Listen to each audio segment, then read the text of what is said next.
Pagkakilala nyo kay Senyo? Ayun, parang maliit yata ang lalaki. Oh, ano parang natanda ko. Nanay ko kasama ko noon eh. Ayan Ika. Oh, sabi, nanguha pa ng santol. Oh, Erika, mga kayo ng santol.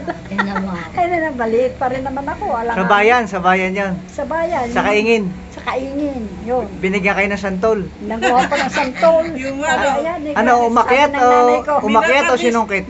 Sabi ng nanay ko, oh, ayan Ika, santol. Oh, ayan, mga kayo ng santol. Minatamis pa ang santol. Ang nanay mo yata, nati yata. Ano nga bang? Nati. Oh, lola. Hindi makilala na. Oo, nati. Kilala mo nga pinagbulan na. Oo.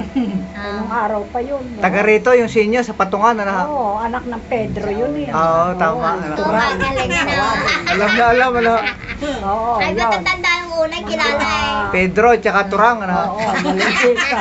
May bahay nga yan dyan. Ayun. Saan banda ang bahay nila dyan? Saan banda? Yan, tapat ng akasya. Ayun, tapat ng Akasya. Diyan kila Arce.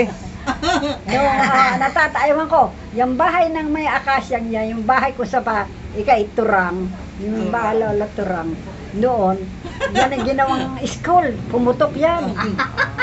Natatanda, hindi ba ako kung nabalaitaan nyo yun? Bakit ito pumutok? Pumutok yung, Hindi nakita. ginawang school yun eh. Ay palibasa sila, nagamit sila ng mga putok. Legal. Oo, yung mga paputok. Paputok, yan sila adong yan, dade. Oo. Yan ang ginagamit nila. Kilala Sumabog. School yun, lagyan nila ganyan. Sabog yun. Sumabog. Alam mo, Ano pangalan niya? Ha? Ano pangalan niya? Gele. Ano pilido? Kami pinipicture. Karinyo, ulan. Karinyo rin talaga. Karing. Karinyo. Kalala